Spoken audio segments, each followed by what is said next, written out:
Assalamualaikum warahmatullahi wabarakatuh. Alhamdulillahi rabbil alamin. Wassalatu wassalamul atammanil akmalani alal mab'usi rahmatan lil alamin, nabiyina wa rasulina Muhammadin wa ala alihi wa ashabihi wa man tabi'ahum bi ihsanin ila yaumiddin, amma ba'd. Fa ya ibadallah, kaum muslimin wal muslimat rahimani Allahu wa iyyakum. Alhamdulillah, segala puji bagi Allah Subhanahu wa ta'ala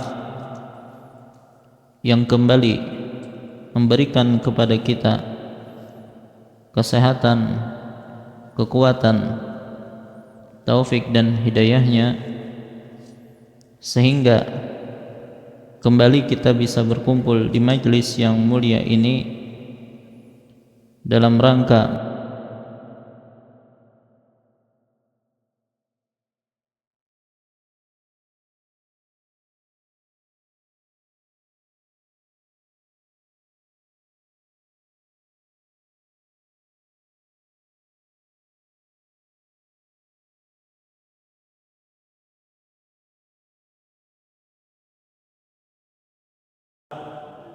yang kemudian bisa kita amalkan sebagai bekal menghadap Allah Subhanahu wa ta'ala. Salawat serta salam tidak lupa kita sampaikan kepada Nabi kita yang mulia Muhammad sallallahu alaihi wasallam, kepada keluarga beliau, para sahabat beliau, dan orang-orang yang istiqamah di atas jalan beliau ila yaumil qiyamah. Kaum muslimin wal muslimat yang semoga dirahmati oleh Allah Subhanahu wa ta'ala, sebagaimana yang telah kita sampaikan tadi, pembahasan kita insyaallah berkaitan tentang adab dan akhlak di dalam Islam, yaitu dengan kitab Al-Jami' dari Bulughul Maram. Jadi apabila pian berisi kitabnya, itu pian buka bab yang terakhir, ya. Yang mana Bulughul Maram pada asalnya adalah kitab yang mengumpulkan hadis-hadis ahkam, hadis-hadis hukum tentang ilmu fikih. Nah, ternyata beliau penulis yaitu Ibnu Hajar Al-Asqalani menyebutkan kumpulan-kumpulan hadis tentang adab akhlak itu di bab yang terakhir. Namun untuk malam ini dan seterusnya kita tidak langsung membahas kitabnya, tetapi akan kita berikan beberapa mukaddimah terlebih dahulu. Agama Islam itu memiliki banyak prinsip yang harus dianut oleh pemeluknya. Di antara prinsip dasar yang harus kita yakini sebagai seorang muslim adalah bahwasanya ajaran agama kita itu telah sempurna. Dan ini sering sekali kita sampaikan. Di mana dalil pernyataan ini di dalam Al-Quran? Dalam surah Al-Ma'idah ayat 3. Bunyinya, kalau inna akramakum indallahi atqakum, itu sesungguhnya orang yang paling mulia di antara kalian. Ya. Baik. Kita ingat yang itu Al-yawma akmaltu lakum dinakum wa atmamtu alaikum ni'mati wa raditu lakumul Islam madina. Pada hari ini telah kusempurnakan untuk kalian agama kalian, dan telah aku cukupkan kepadamu nikmatku, dan telah aku ridhai Islam itu menjadi agamamu. Al-Maidah ayat 3. Jadi agama kita sudah sempurna. Dari mana kita bisa melihat sisi kesempurnaan Islam itu? Islam itu sempurnanya itu dilihat dari mana? Nah, itu yang jadi pertanyaan. Maka tentunya tinjauan tentang kesempurnaan Islam itu sangat luas, Pak. Kalau kita ingin berbicara tentang kesempurnaan agama kita, kita tuh ibaratnya bakunyung di lautan yang tidak ada tepinya. Ya, saking luasnya. Nah, di antara bentuk kesempurnaan Islam adalah bahwasanya agama kita ini cukup untuk mengatur seluruh kepentingan manusia di dalam berbagai aspek kehidupannya. Ulangi, ya, di antara bentuk kesempurnaan agama Islam, bahwasanya agama kita ini cukup untuk mengatur seluruh kepentingan manusia di dalam berbagai aspek kehidupannya. Mulai bagaimana manusia berhubungan dengan Allah Subhanahu wa taala yang biasa diistilahkan dengan hablum minallah. Nah, ini interaksi hamba dengan Allah itu diistilahkan dengan hablum minallah.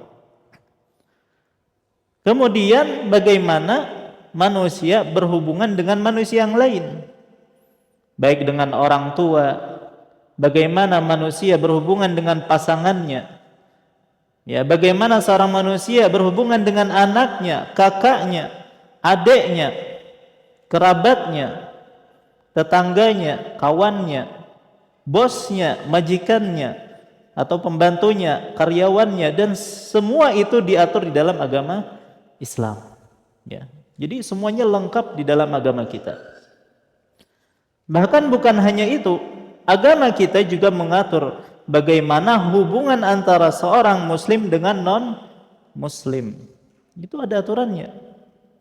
Nanti non-muslim juga terbagi-bagi. Ya, ada non-muslim ahli kitab. Ya, ada yang ahli kitab. Ada yang harbiyin. Ada kafir zimmi dan seterusnya. Itu semuanya ada aturannya di dalam agama kita. Begitu juga ketika seseorang punya profesi jadi dokter misalnya. Itu kalau kita telaah dalam hadis-hadis Nabi sallallahu alaihi wasallam, maka kita tahu bagaimana menjadi dokter yang baik. Menjadi guru yang baik. Pembantu yang baik, itu semuanya dijelaskan di dalam agama kita. Lebih dari itu ternyata, jangankan dengan yang hidup, bahkan hubungan kita dengan benda mati pun diatur dalam agama kita. Bagaimana kita memperlakukan sungai, itu ada aturannya. Memperlakukan hutan, udara, tanah, sumur, dan lainnya, itu semuanya diatur di dalam agama kita. Maka dari situ saja kita sudah bisa mengetahui betapa luas cakupan agama kita. Kemudian secara garis besar, ajaran Islam itu bisa dibagi menjadi 3 bahasan utama. Secara garis besar, ajaran Islam bisa dibagi menjadi 3 bahasan utama. Jadi ajaran Islam secara garis besar dibagi menjadi 3.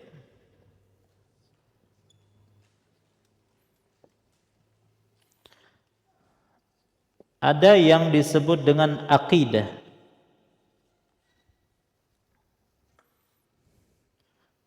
Ada yang disebut dengan ibadah, dan ada yang disebut dengan akhlak. Akidah, ibadah, dan akhlak. Pertama kita bahas satu-satu. Adapun akidah, apa itu akidah?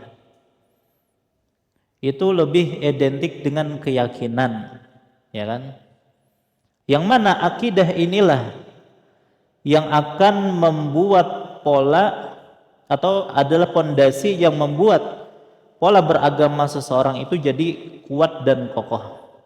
Jadi akidah itu ibarat pondasi agama seseorang. Beranjak dari itulah ya ajaran-ajaran agama yang lain itu dibangun.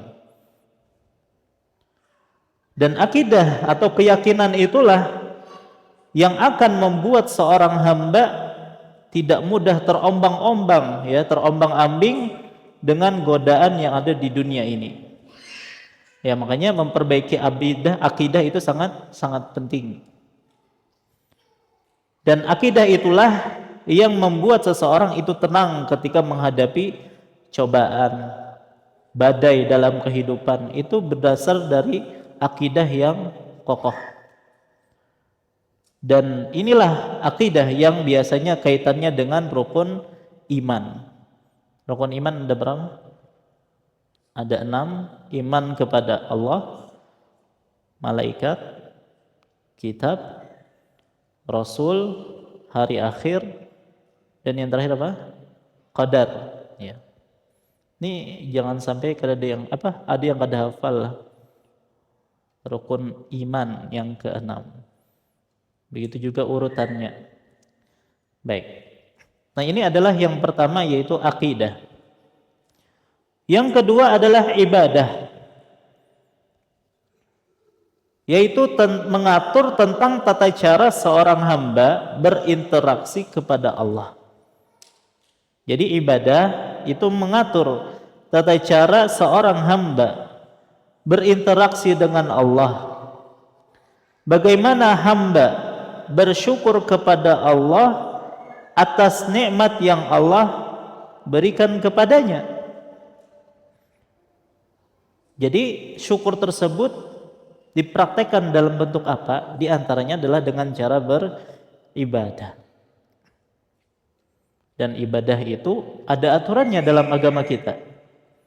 Yang namanya beragama atau beribadah itu tidak bisa sekehendak gue, istilahnya kan gitu. Nabi kita sallallahu alaihi wasallam telah menjelaskan secara rinci bagaimana beribadah kepada Allah Subhanahu wa taala. Ya. Dan biasanya untuk ibadah ini sering diistilahkan dengan fikih. Baik. Kemudian yang ketiga adalah akhlak. Dan ini lebih erat kaitannya dengan hablum minan nas. Ya, hablum minan nas berarti interaksi seorang dengan orang lain. Bagaimana kita berinteraksi dengan manusia, bahkan bukan hanya manusia, akhlak ini. Bagaimana kita berhubungan, berinteraksi dengan bangsa-bangsa yang lain yang hidup bersama manusia. Siapa aja? Jin, ya. Kemudian hewan, tumbuhan, malaikat. Bagaimana interaksi kita dengan malaikat itu diatur dalam agama kita. Ya. Nanti ya mungkin pada pertemuan yang akan datang kita akan jelaskan sampel-sampel beradab atau berakhlak kepada hewan, kepada jin, kepada malaikat, itu ada adabnya. Ya. Nah, jadi pembahasan atau ajaran Islam itu secara umum, secara garis besar terbagi menjadi 3 ini: akidah, ibadah, dan akhlak. Adapun pembahasan yang kita kaji adalah poin yang ketiga, yaitu tentang akhlak.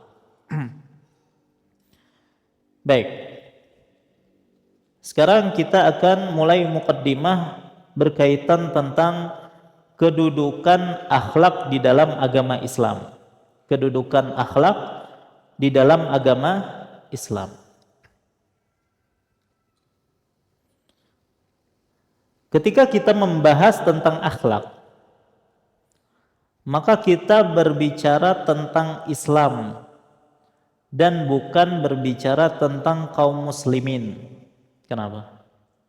Ulangi. Ketika kita membahas tentang akhlak, maka kita akan berbicara tentang Islam dan bukan berbicara dengan tentang kaum muslimin. Kenapa? Kenapa kira-kira yang kita bahas itu adalah Islamnya, bukan kaum musliminnya? Hah? Ya, karena kaumnya beda-beda. Karena kaum muslimin banyak yang tidak mempraktekkan akhlak yang diajarkan dalam Islam. Maka tidak bisa kita nilai Islam itu dari orangnya. Ya, karena orangnya sendiri yang menisbatkan diri kepada Islam banyak tidak mempraktekkan adab atau akhlak tersebut. Ya. Baik. Nah, bagaimana Islam memandang akhlak dan bagaimana kedudukan akhlak dalam Islam? Sejauh mana Islam itu memperhatikan atau mengistimewakan akhlak? Maka hal ini dilihat dari beberapa poin. Poin yang pertama, ya, jadi kita membahas tentang bagaimana kedudukan akhlak di dalam Islam. Pertama, akhlak adalah salah satu tujuan utama diutusnya siapa? Nabi kita yang mulia Muhammad sallallahu alaihi wasallam. Ulangi, poin yang pertama, akhlak adalah salah satu tujuan utama diutusnya Nabi kita Muhammad sallallahu alaihi wasallam. Nabi sallallahu alaihi wasallam bersabda di dalam sebuah hadis yang diriwayatkan oleh Al-Imam Ahmad dan disahihkan oleh Syekh Al-Albani, kata beliau, "Innama bu'istu liutammima makarimal akhlaq." Sesungguhnya aku diutus untuk menyempurnakan akhlak yang mulia. Apa kata Nabi? Sesungguhnya aku diutus untuk menyempurnakan akhlak yang mulia. Maka kalau kita baca baik-baik hadis ini, di sini beliau mengatakan untuk menyempurnakan. Menyempurnakan itu maksudnya apa?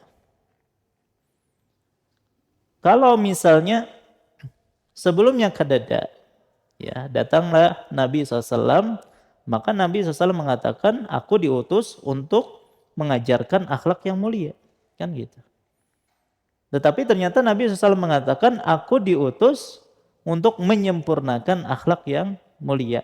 Berarti sebelum diutusnya Nabi SAW, akhlak mulia itu sudah ada. Pada siapa? Pada orang-orang jahiliyah terdahulu. Akhlak mulia itu sudah ada. Jadi walaupun ya kita sering mendengar bahwasanya masyarakat jahiliyah itu adalah orang-orang yang rusak, dipenuhi dengan kejahilan, kemaksiatan dan seterusnya, itu bujur. Cuman juga banyak di antara mereka yang memiliki akhlak-akhlak mulia. Di antaranya tentang keberanian, setia kawan. Ya, dan salah satunya adalah yang disebutkan oleh salah seorang penyair orang jahiliyah di zaman dulu. Kata mereka, atau dia, "Aghuddu tarfi ma badat li jarati hatta tawarat jarati maswaha." Saya akan tundukkan pandanganku manakala istri tetanggaku itu lewat. Sampai istri tetanggaku itu masuk rumahnya.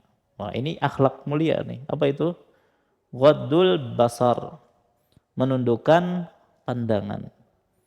Jadi kata penyair ini, ya, kalau lewat istri tetangga itu, maka aku tundukkan pandanganku. Sampai dia masuk rumah. Artinya tidak mau melihat istri tetangga. Nah, kalau pian gimana? Kalau muncul istri tetangga, itu kembali kepada pribadi masing-masing. Tapi yang jelas di sini, akhlak mulia di antaranya adalah ghaddul basar, itu sudah ada di zaman jahiliyah.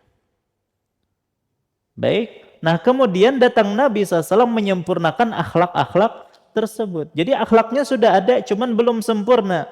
Diutuslah Nabi SAW untuk menyempurnakan akhlak tersebut. Baik, makanya Islam melarang yang namanya jelalatan, itu dilarang. Diperintahkan baik kaum laki-laki maupun kaum wanita untuk ghaddul basar, menundukkan pandangan. Ya, Allah Subhanahu wa taala berfirman dalam surah An-Nur ayat 30. Qul lil mu'minina yaghuddu min absarihim wa yahfazu furujahum. Katakanlah kepada orang laki-laki yang beriman, hendaklah mereka menahan pandangannya dan memelihara kemaluannya. Apakah perintah ghaddul basar hanya untuk laki-laki? Kada, perempuan juga perlu ghaddul basar. Ya, di dalam ayat berikutnya An-Nur 31, wa kullil mu'minati yaghdudna min absarihinna wa yahfadna furujahunna. Dan katakanlah kepada wanita yang beriman, hendaklah mereka menahan pandangannya dan memelihara kemaluannya. Baik. Nah, maka ini adalah yang pertama, ya, bagaimana agama Islam itu mengistimewakan akhlak. Salah satunya adalah akhlak merupakan salah satu tujuan utama diutusnya Nabi kita Muhammad sallallahu alaihi wasallam. Poin yang kedua, akhlak merupakan bagian yang tidak terpisahkan dari iman atau akidah. Ulangi. Yang kedua, akhlak merupakan bagian yang tidak terpisahkan dari iman atau akidah. Walaupun tadi kita bagi sudah ya, ajaran Islam ada akidah, ibadah, dan akhlak. Ternyata akhlak itu tidak lepas dari iman ataupun akidah. Mana dalilnya? Dalilnya adalah sabda Nabi sallallahu alaihi wasallam dalam sebuah hadis yang diriwayatkan oleh Abu Dawud, At-Tirmidzi, dan dinyatakan hasan sahih oleh beliau. Nabi sallallahu alaihi wasallam bersabda, akmalul mu'minina imanan ahsanuhum khuluqa. Mukmin yang paling sempurna imannya adalah yang paling baik akhlaknya. Apa kata Nabi? Mukmin yang paling sempurna imannya adalah yang paling baik akhlaknya. Maka lihat di sini Nabi SAW mengaitkan akidah dengan akhlak. Jadi kalau ingin melihat akidah seseorang kuat, lihat juga akhlaknya. Semakin akidah seseorang kuat, maka seharusnya akhlaknya juga semakin baik. Dan kalau kita melihat akhlaknya itu jelek, itu bisa jadi imbas dari akidahnya yang belum kuat. Ya. Terus bagaimana kalau ada orang yang sudah ngaji bertahun-tahun, sudah tamat banyak kitab akidah, tapi ternyata akhlaknya itu jelek.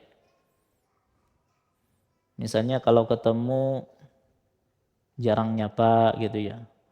Bahkan dikasih salam pun kadang tidak jawab gitu ya. Artinya untuk senyum itu sangat mahal kayaknya. Seolah-olah giginya itu aurat gitu ya. Padahal Nabi SAW mengatakan, la tahkiranna minal ma'rufi syai'an walau antalqa wajha akhaka walau antalqa akhaka biwajhin talqin. Janganlah engkau meremehkan kebaikan sedikit pun walaupun hanya bertemu saudaramu dengan wajah yang ceria. Ya, itu sebuah kebaikan.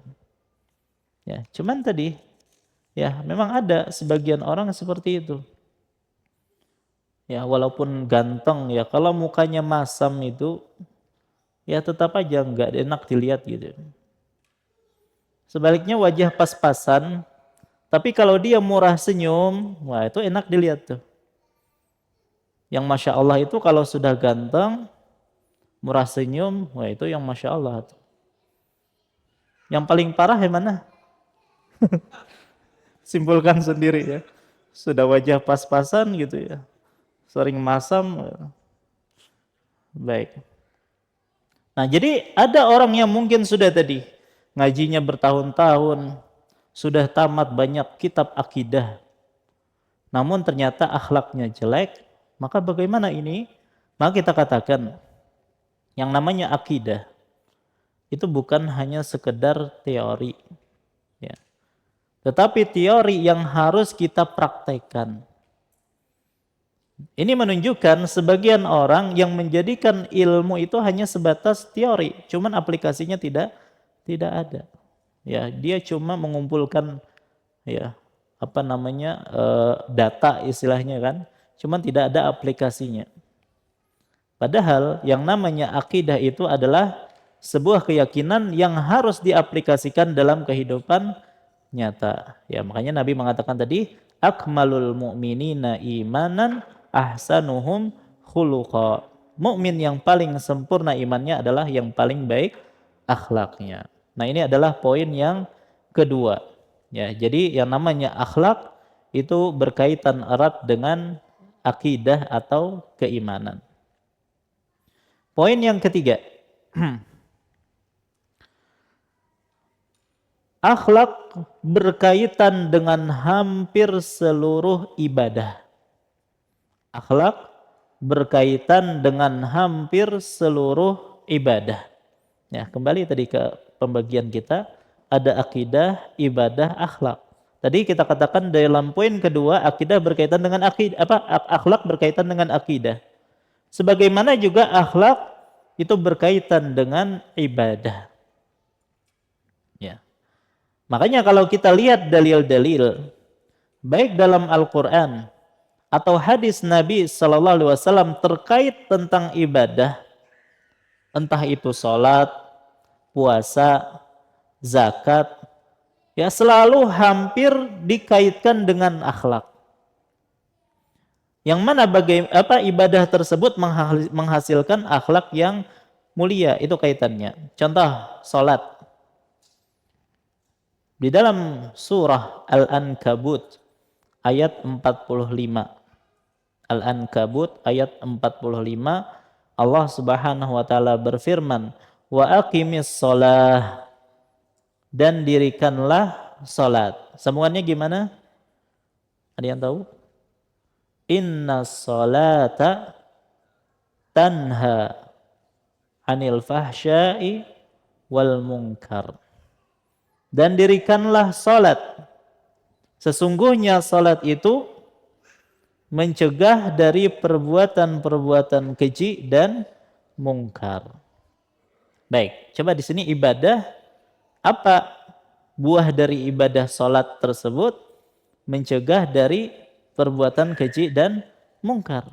Maka lihat Allah Subhanahu wa taala mengkaitkan salat dengan akhlak. Jadi kalau orang yang salatnya baik, maka akhlaknya akan baik. Maka kalau ada orang yang salat, akan tetapi akhlaknya itu tetap tidak baik, maka kira-kira yang salah apanya? Apakah ayatnya yang salah? Kada mungkin ayatnya salah. Ya. Maka yang salah itu adalah salat dia. Ya, salatnya dia yang kada beres. Ya, makanya Al-Imam Hasan Al-Basri rahimahullah, beliau pernah mengatakan, "Man shalla salatan lam tanhahu 'anil fahsya'i wal munkar." Barang siapa salat namun salatnya tidak mencegah dia dari perbuatan keji dan mungkar. Ini yang diistilahkan dengan STMJ. Apa STMJ, Pak? Nah, salat terus, maksiat jalan. Jadi salat 5 waktunya itu rajin. Cuman maksiatnya juga rajin. Ya. Maka kata Hasan Al-Basri tadi, barang siapa yang salatnya itu tidak mencegah dia dari perbuatan keji dan mungkar, lam yazdad biha minallahi illa bu'dan. Maka sungguh salatnya itu ya akan membuat dia semakin jauh dari Allah. Subhanallah. Gimana? Salat kok semakin jauh dari Allah? Ya. Kalau gitu nggak usah salat aja. Ini lebih parah lagi. Baik. Nah, bagaimana solusinya? Kalau ada yang seperti ini, solusinya adalah kita perbaiki salat kita. Ya. Supaya salat yang kita kerjakan itu ada efek positifnya dalam kehidupan keseharian kita. Ya, jadi kalau misalnya kita nih merasa akhlak masih jelek, ya, seseorang itu merasa kalau akhlaknya itu jelek, ya, insya Allah merasa aja. Ya, padahal setiap hari itu salat, ya, maka dia harus introspeksi diri, jangan-jangan salatnya itu yang bermasalah. Ya, entah rukunnya kah yang ketinggalan, ataukah dia suka melambat-lambatkan salat, entah selama ini dia tidak pernah merenungi bacaan salat, ya, tidak pernah khusyuk dalam salatnya, mungkin itu penyebabnya. Maka perbaiki salat terlebih dahulu supaya ada efeknya. Ya, sebagian orang itu kan habis salat itu ada yang ngambil sandal orang, ya, ambil baiknya, buang buruknya. Baik, atau setelah sholat datang mau ke belakang, ya kan, datang ke tempat wudhu malah pipis di situ padahal sudah ditulis ganal-ganal gitu kan, dilarang kencing di sini, tetap aja kencing di situ. Ini akhlaknya kadeda, padahal habis sholat. Ya. Maka apa gunanya sholat kalau ternyata tidak menghalangi seseorang dari perbuatan mungkar? Nah, ini adalah contoh ibadah berupa sholat, ya, menghasilkan efek akhlak yang mulia, yaitu mencegah dari perbuatan keji dan mungkar. Contoh yang lain, zakat. Bagaimana Allah mengkaitkan zakat itu dengan akhlak? Allah Subhanahu wa taala berfirman dalam surah At-Taubah ayat 103. Khudh min amwalihim shadaqatan. Ambillah zakat dari sebagian harta mereka. Nah, setelah Allah memerintahkan mengambil zakat dari orang-orang kaya, Allah sebutkan hikmahnya. Apa hikmah dari bayar zakat itu? Tutahhiruhum wa tuzakkihim biha. Ambillah zakat dari sebagian harta mereka, dengan zakat itu kamu membersihkan dan mengembangkan atau menumbuhkan mereka. Nah, apa maksud dari ayat ini? Insya Allah kita jelaskan setelah salat insyaallah. Wallahu taala alam wa sallallahu ala nabiyina Muhammad wa ala alihi wasallam. Assalamualaikum warahmatullahi wabarakatuh. Alhamdulillahi wahdah, wassalatu wassalamu ala man la nabiyya ba'dah, nabiyina wa rasulina Muhammad ibn Abdullah wa ala alihi wa ashabihi wa man walah, amma ba'd. Fa insyaallah kita lanjutkan kembali pembahasan kita. Tadi telah kita sampaikan poin yang ketiga di antara kedudukan akhlak di dalam Islam, yaitu akhlak berkaitan dengan hampir seluruh ibadah. Tadi telah kita contohkan salat, yang mana Allah Subhanahu wa taala mengkaitkan salat dengan akhlak, yaitu bisa mencegah dari perbuatan keji dan mungkar. Contoh yang lain adalah zakat. Allah Subhanahu wa taala berfirman dalam surah At-Taubah ayat 103. Khudh min amwalihim shadaqah. Ambillah zakat dari sebagian harta mereka. Apa hikmahnya? tutahhiruhum wa tuzakkihim biha. Ambillah zakat dari sebagian harta mereka yang mana dengan zakat itu kamu membersihkan dan mengembangkan atau menumbuhkan mereka.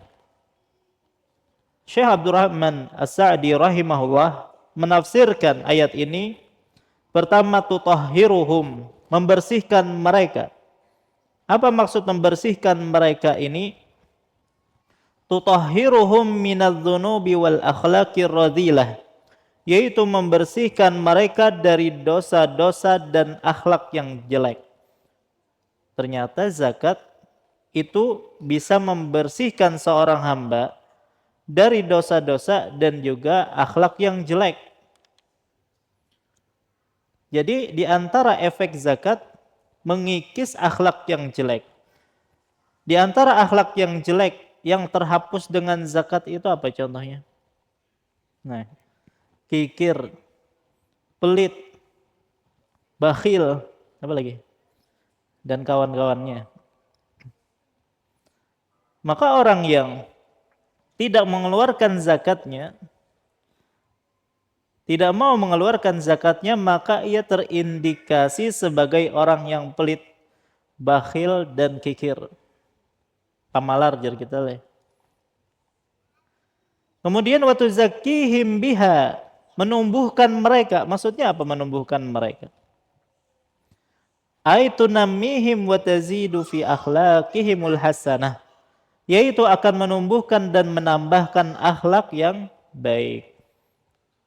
Nah, berarti itu diantara tujuan disyariatkannya zakat.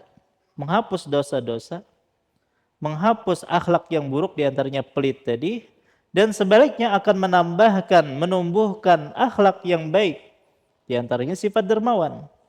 Wa a'malihimus salihah, dan juga akan menambah amalan soleh mereka. Wa tazidu fi sawabihin dunyawi wal ukhrawi wa tunammi amwalahum, dan juga akan menambah ganjaran dia baik di dunia maupun akhirat dan akan mengembangkan hartanya.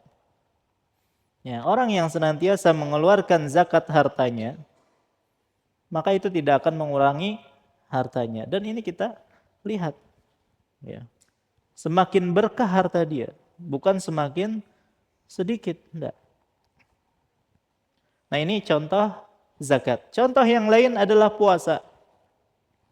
Nabi SAW mengaitkan puasa dengan akhlak.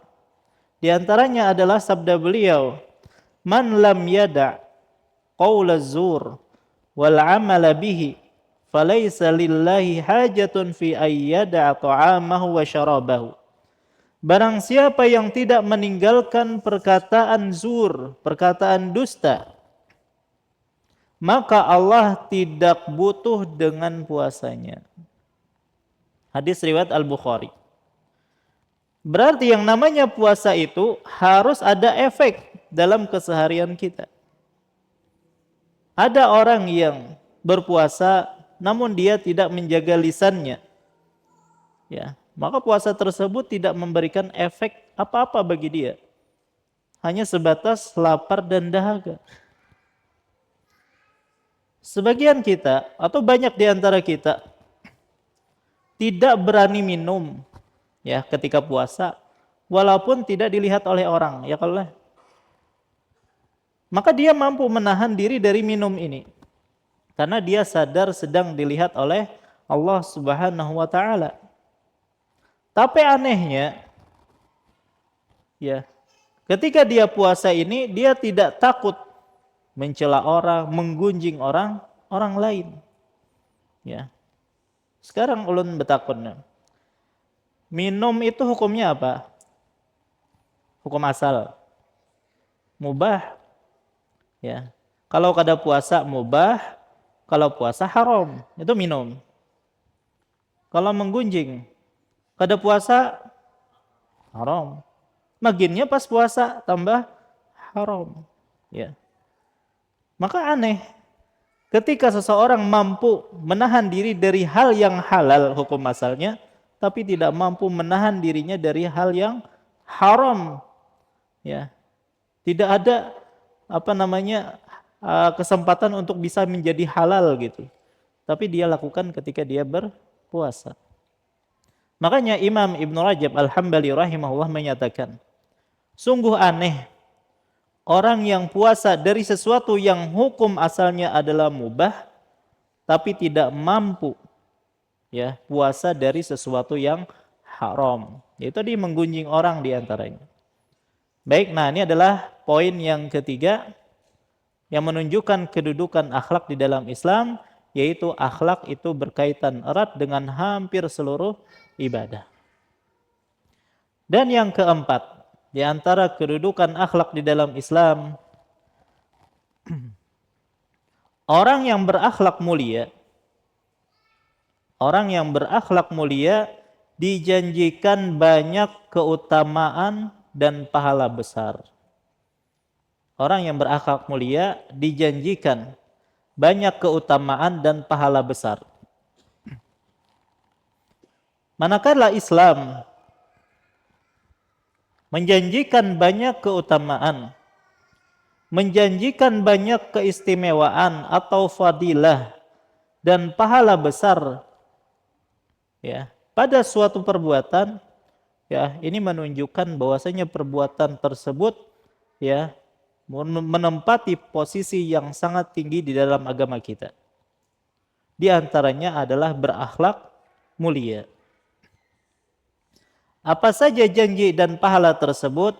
Nah, ini lahir banyak anak pulang nih. Ya. Yang pertama adalah akhlak mulia merupakan salah satu amalan.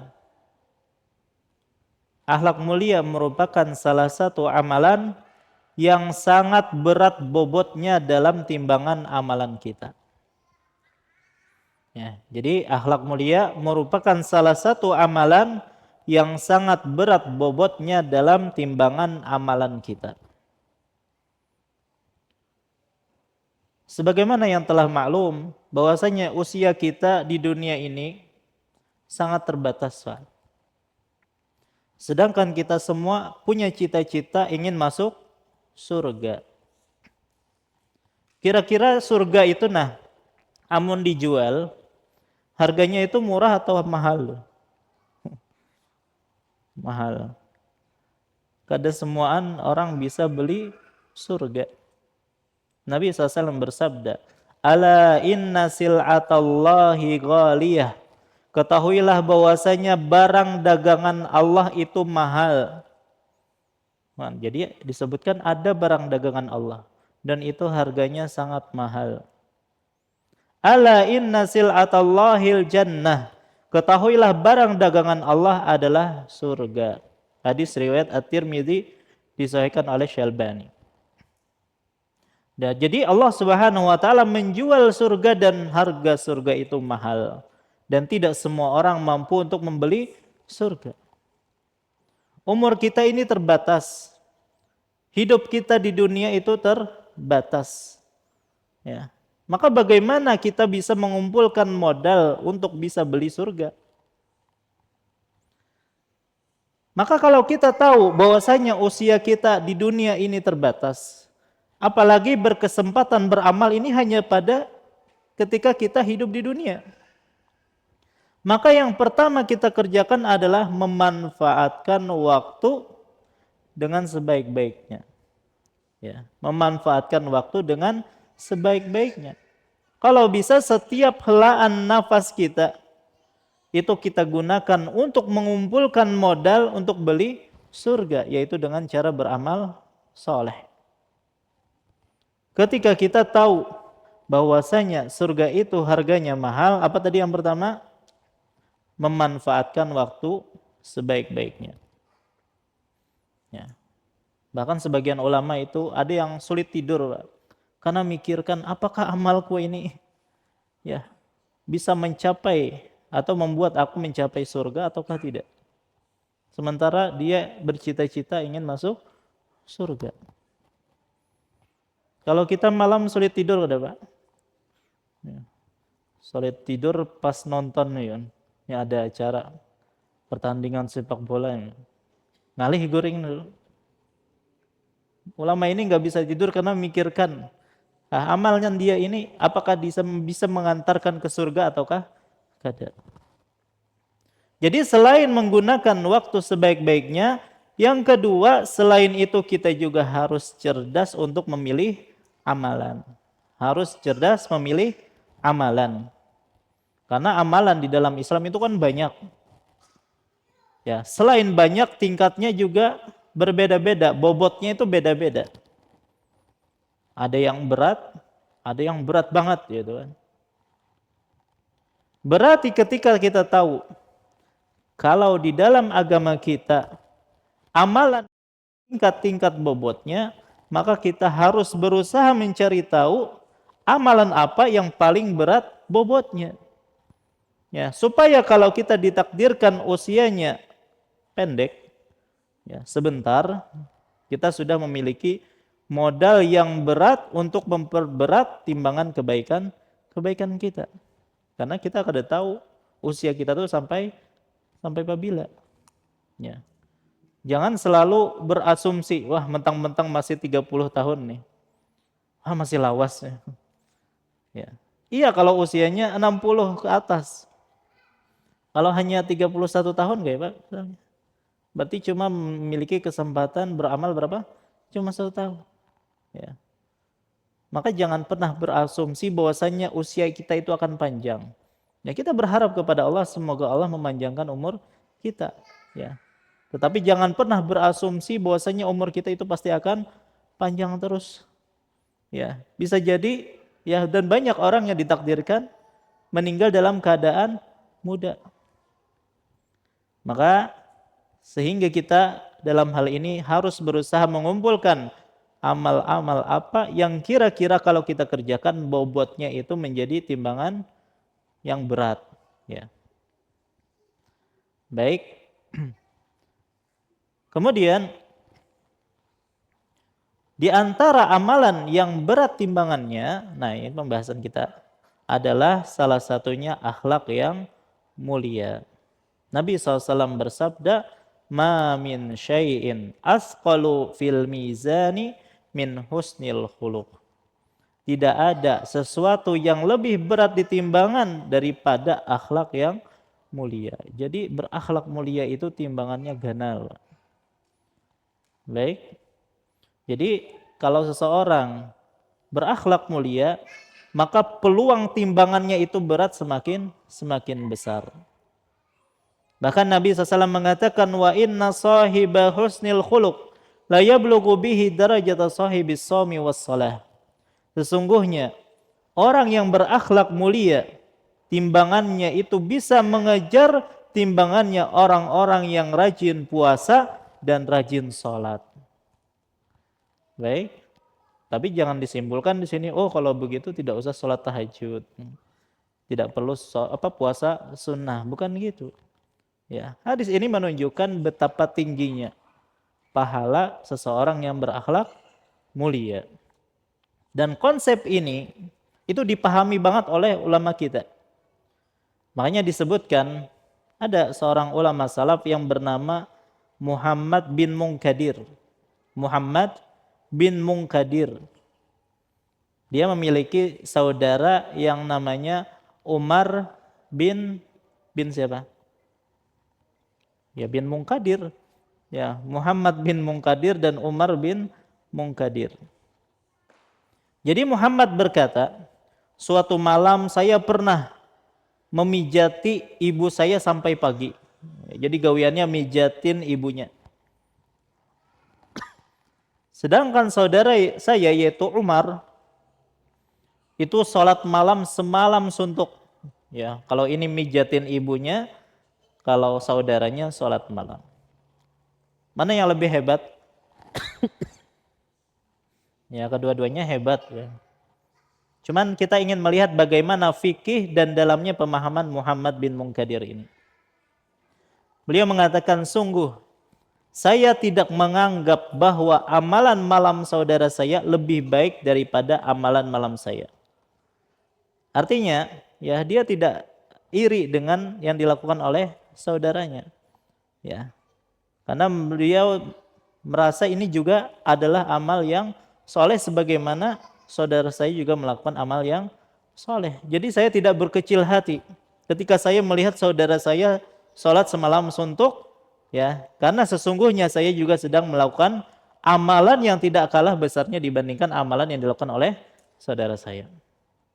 Baik, maka jangan pernah remehkan amalan yang mulia atau akhlak yang baik, ya, karena akhlak yang baik, akhlak yang mulia itu bisa mengejar pahala salat dan puasa. Baik. Yang kedua, di antara keutamaan fadilah akhlak yang mulia adalah akhlak mulia merupakan salah satu sebab utama masuk surga. Akhlak mulia merupakan salah satu sebab utama masuk surga.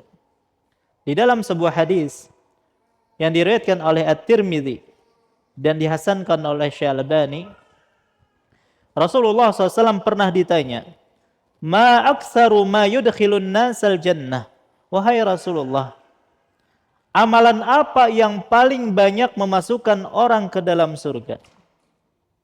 Nah, ini cita-cita para sahabat, Pak. Dan pertanyaan-pertanyaan seperti ini jarang sudah ditanyakan pada zaman sekarang. Ya, kalau pertanyaan sekarang apa? Pekerjaan apa? Ya. Yang gajinya ganal, kerjanya nyaman gitu.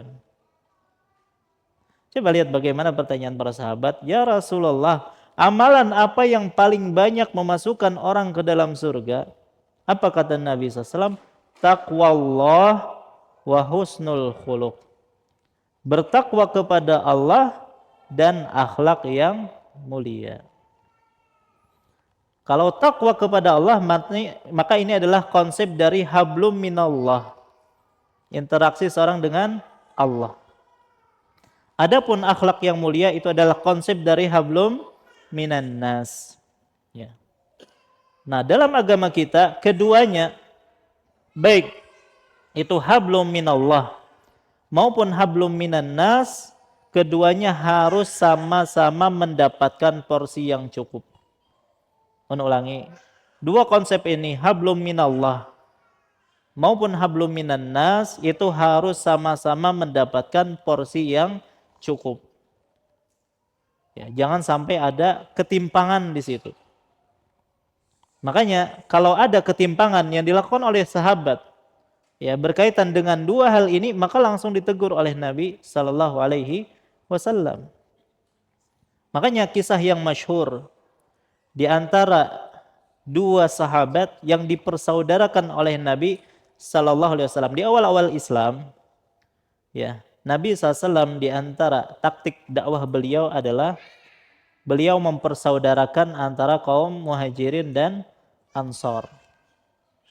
Di antara yang disaudarakan atau dipersaudarakan oleh Nabi itu adalah Salman Al-Farisi dengan siapa? Abu Darda. Kalau Salman itu dari kalangan Muhajirin, kalau Abu Darda dari kalangan Ansor. Jadi suatu hari Salman pernah mengunjungi saudaranya ini, Abu Darda. Jadi datang ke rumahnya. Ternyata Salman tidak mendapati Abu Darda. Beliau hanya mendapati istrinya. Istrinya siapa? Ummu Darda. Ya. Ternyata Ummu Darda ini kondisinya apa? Bajunya lusuh, nggak bersolek, nggak dandan. Ya. Waktu itu belum diturunkan ayat hijab, ya. Jadi dilihat oleh Salman, kok istrinya Abu Darda seperti ini? Ini bukan penampilan seorang istri ketika di rumah bersama suaminya. Ya, maka dia pun bertanya, "Masya Nuki, kenapa kamu, kok pakaian kamu seperti ini?" Maka kata istrinya, "Akhuka Abu Darda laisa lahu hajatun fid dunya." Itu saudaramu Abu Darda, dia tidak memperhatikan kebutuhan dunia, dia tidak perlu dengan dunia. Ya, dia tidak perlu dengan aku. Kenapa? Ya. Kalau siang dia berpuasa. Kalau malam sholat malam terus sepanjang malam. ya kan? Jadi aku kada dihiraninya oleh si Abu Darda. Ya. Maka paham nih kondisi di rumah tangganya siapa? Abu Darda. Maka ketika Salman di rumah Abu Darda tadi, datanglah Abu Darda. Maka Abu Darda pun menyiapkan makanan karena ini memuliakan tamu kan gitu. Maka setelah siap, sudah dihadapkan makanan di hadapan Salman, maka Salman mengatakan kepada ampun rumah, "Kul, makan." Apa kata Abu Darda? "Ini shaim, aku lagi puasa." Ya kan? Maka kata Salman, "Ma ana biakilin hatta ta'kul." Aku kada akan makan sampai ikam makan. Ya, pokoknya disuruh buka rupanya. Akhirnya terpaksa Abu Darda makan. Ya. Kemudian setelah itu Salman ternyata nginap di rumah Abu Darda malam itu. Ya. Falamma kana al-lail, maka ketika sudah di awal malam, mungkin setelah sholat Isya, ya. Maka Abu Darda mulai berdiri hendak apa? Sholat malam. Apa kata Salman? Ya, nam, guring dulu. Ya, jangan sholat dulu. Guring, akhirnya siapa? Abu Darda tadi. Kadalawas pulang, bangun pulang hendak sholat. Apa kata Salman? Nam, guring lagi. Kada dibolehkannya sholat malam. Summa falamma kana min akhiril lail. Nah, ketika sudah di akhir malam, ya sepertiga malam terakhir, akhirnya Salman mengatakan, "Kumil an." Nah, bangun sekarang. Ya. Fasallaya, maka mereka berdua pun sholat. Maka setelah sholat, maka Salman pun memberikan nasihat kepada Abu Darda. Apa kata Salman? Inna li rabbika alaika haqqan. Wahai Abu Darda, sesungguhnya Rabbmu itu memiliki hak atasmu. Wali nafsika alaika haqqan, dan jiwamu, tubuhmu juga ada hak atasmu. Wali ahlika alaika haqqan, dan istrimu juga memiliki hak atasmu. Fa'ati kulladzi haqqin haqqahu. Maka berilah setiap hak ya kepada orang yang berhak. Baik. Nah, jangan sampai seseorang ingin menunaikan hak Allah tetapi ternyata mengabaikan hak tubuhnya sendiri atau mengabaikan hak istrinya. Ya. Maka atas kita ini banyak hak, jangan hanya satu hak yang dipenuhi. Enggak. Maka Abu Darda pun setelah diberi nasihat oleh Salman, ya masih agak gak terima gitu ya. Masa orang sudah puasa kok disuruh buka? Pengen sholat malam kok dilarang gitu kan. Akhirnya diadukanlah hal ini kepada Rasulullah Sallallahu Alaihi Wasallam. Maka apa kata Nabi SAW? Shadaqah Salman. Salman yang bujur. Ya. Baik. Nah ini menunjukkan ya bahwasanya hablum minallah dan hablum minan nas itu harus diberikan sesuai dengan porsi masing-masing. Baik, nah ini adalah yang kedua, akhlak mulia merupakan salah satu sebab utama masuk surga. Yang ketiga, di antara kedudukan atau di antara fadilah akhlak yang mulia, orang yang berakhlak mulia pada hari kiamat nanti akan sangat dekatnya atau sangat dekat tempatnya dengan Nabi Sallallahu Alaihi Wasallam. Ulangi, yang ketiga, orang yang berakhlak mulia pada hari kiamat nanti akan sangat dekat tempatnya dengan Nabi Sallallahu Alaihi Wasallam. Kalau kita berbicara tentang tetangga, ya, kita selalu memikirkan tetangga di dunia, ya kan? Dan ini tidak mengapa, bagus kalau kita memilih tetangga yang baik, tidak masalah. Akan tetapi pernahkah kita berpikir, ya siapa nanti tetangga kita ketika di di surga. Ketika di akhirat menjadi tetangga kita itu siapa? Pernahkah kita bercita-cita, ya Allah, ketika di dunia, ya Allah, saya tidak sempat untuk bertetangga dengan Nabi Sallallahu Alaihi Wasallam. Ya. Bisakah saya bertetangga dengan Nabi SAW ketika di akhirat? Maka jawabannya bisa. Ya, jawabannya bisa. Rasulullah SAW bersabda, Inna min ahabbikum ilayya wa aqrabikum minni majlisan yaumal qiyamah ahasinukum akhlaqa. Sesungguhnya orang yang paling aku cintai dan orang yang paling dekat denganku majlisnya pada hari kiamat adalah orang yang paling mulia akhlaknya di antara kalian. Jadi kata Nabi SAW, sesungguhnya orang yang paling aku cintai dan yang paling dekat majlisnya pada hari kiamat ya denganku adalah orang yang paling mulia akhlaknya. Hadis riwayat At-Tirmizi dan dihasankan oleh Syalbani. Jadi kalau ingin dekat dengan Nabi SAW, kita bisa mengusahakannya dari sekarang, yaitu dengan memperbaiki akhlak kita. Semakin jelek akhlak kita, jangan harap bisa dekat dengan Nabi Sallallahu Alaihi Wasallam.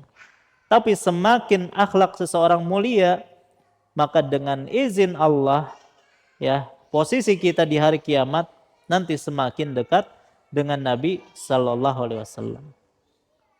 Sungguh indah kalau seseorang bisa bertetangga dengan Nabi SAW ketika di surga.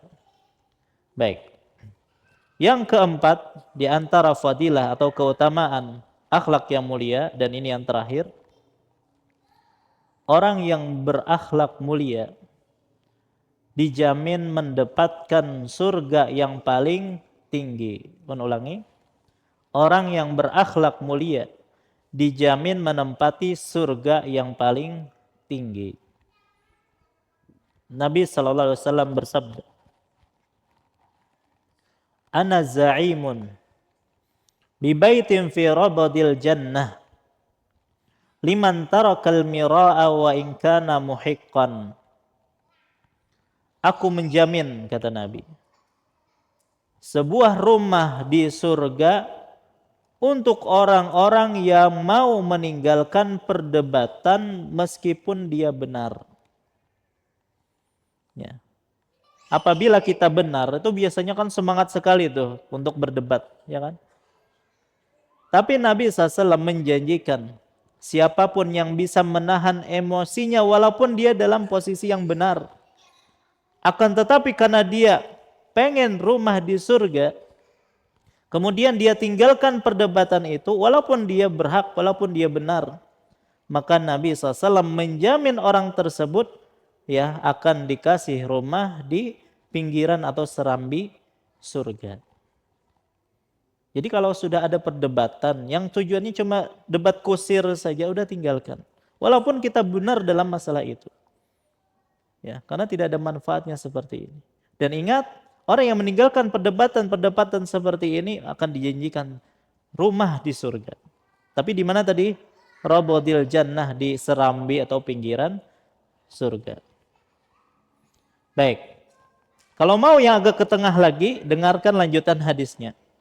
Kata Nabi SAW, "Wa baitin fi wasatil jannah liman tarakal kadhiba wa in kana mazihan."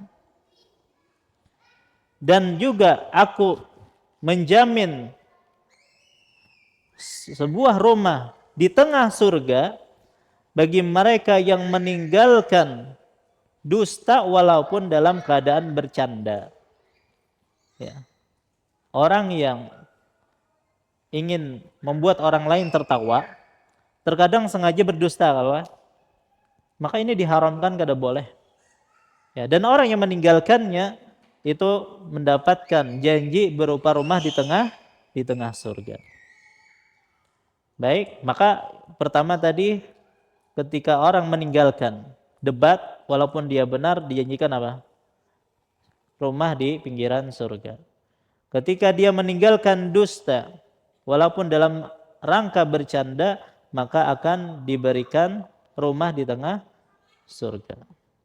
Ternyata ada yang lebih tinggi lagi, ya, rumahnya, yaitu mendapatkan rumah di surga yang paling tinggi. Dan setiap kita hendaknya ketika meminta kepada Allah Subhanahu wa taala, mintalah surga yang paling tinggi. Ya. Jangan cita-cita ecek-ecek istilahnya ya. Yang penting di Higalawang izin kata Bapak. Yang penting masuk surga kan gitu. Enggak. Nabi SAW mengatakan, "Idza sa'altumullahal jannah fas'aluhul firdaus fa innahu a'lal jannah." Apabila kalian meminta kepada Allah surga, maka mintalah surga Firdaus. Karena surga Firdaus adalah surga yang paling tinggi. Ya. Jadi kalau masalah akhirat, cita-cita itu harus tinggi. Ya. Jangan berkata yang penting ya di tangganya barangkah misalnya, yang penting masuk surga. Enggak. Baik. Nah, bagaimana di antara cara seseorang mendapatkan surga yang paling tinggi? Apa kata Nabi SAW? Wa baitin fil jannah, wa baitin fi a'lal jannah liman hasana khuluquhu. Dan aku menjamin memberikan memberikan rumah di surga yang paling tinggi bagi mereka yang memperbagus akhlaknya. Dalam riwayat yang lain, ya, liman hasuna khuluquhu. Barang siapa yang baik akhlaknya. Dalam riwayat, barang siapa yang memperbagus akhlaknya. Apa bedanya yang bagus akhlaknya dengan yang memperbagus akhlaknya? Kalau bagus akhlaknya memang dari awal dia bagus akhlaknya. Ya, yang memperbagus akhlaknya mungkin asalnya akhlaknya itu ya buruk, tapi dia berusaha dan akhirnya dia bisa mendapatkan akhlak yang mulia. Maka perkataan Nabi SAW yang terakhir ini mengajarkan kepada kita bahwasanya akhlak yang baik itu harus diusahakan. Ya. Karena tidak semua orang itu terlahir dalam keadaan ya berakhlak mulia. Bukan setiap orang itu dilahirkan dalam keadaan punya sikap santun. Ya. Banyak orang yang dilahirkan itu memiliki watak bawaan itu keras, suka marah-marah, ada kayak itu? Ada. Nah, mungkinkah orang ini mendapatkan akhlak yang mulia? Boleh, bisa, tapi dengan cara apa? Berlatih, belajar. Makanya Nabi SAW mengatakan, innamal ilmu bitta'allum. Sesungguhnya ilmu itu hanya didapatkan dengan cara apa? Belajar. Ya. Nggak ada orang tiba-tiba bertapa di goa, tiba-tiba jadi alim ulama, nggak ada. Wa innamal hilmu bitahallum. Dan sifat santun itu bisa didapatkan dengan latihan. Nah, begitu juga akhlak yang lain. Ya, maka ketika kita merasa akhlak kita ini kurang bagus, suka marah, ya, sedikit-sedikit emosi, ayo kita latih. Kita latih untuk menghilangkan emosi tersebut. Dan orang seperti ini, orang yang berusaha memperbaiki akhlaknya, maka diberi jaminan berupa rumah di surga yang paling tinggi. Ya. Baik, nah inilah pembahasan kita malam hari ini, ya, pembahasan tentang keutamaan atau kedudukan akhlak di dalam Islam. Ya. Baik, kita ulang ya. Jadi tadi kita sebutkan ada beberapa poin. Pertama, kedudukan akhlak di dalam Islam. Pertama, akhlak adalah salah satu tujuan utama diutusnya Nabi kita Muhammad sallallahu alaihi wasallam. Kemudian akhlak merupakan bagian yang tidak terpisahkan dari iman dan akidah. Kemudian akhlak berkaitan dengan hampir seluruh ibadah dan telah kita contohkan. Kemudian yang keempat, bahwasanya akhlak yang mulia itu memiliki fadilah, keutamaan ataupun pahala yang besar. Dan telah kita sebutkan di antara pahala tersebut, pertama, akhlak mulia merupakan salah satu amalan yang sangat berat bobotnya dalam timbangan amalan kita. Kemudian yang kedua, bahwasanya akhlak mulia merupakan salah satu sebab utama seseorang bisa masuk surga. Yang ketiga, orang yang berakhlak mulia pada hari kiamat akan sangat dekat kedudukannya atau majelisnya dengan Nabi sallallahu alaihi wasallam. Dan yang keempat, orang yang berakhlak mulia akan dijamin menempati surga yang paling tinggi. Ya, semoga Allah Subhanahu wa taala memberikan taufik kepada kita agar kita bisa memiliki akhlak yang mulia. Baik, ini yang bisa ulun sampaikan. Salah khilaf mohon maaf. Semoga apa yang kita sampaikan bermanfaat. Wassallallahu ala nabiyina Muhammad wa ala alihi washabihi wasallam. Subhanakallahumma bihamdika asyhadu an la ilaha illa anta astaghfiruka wa atubu ilaik. Wassalamualaikum warahmatullahi wabarakatuh.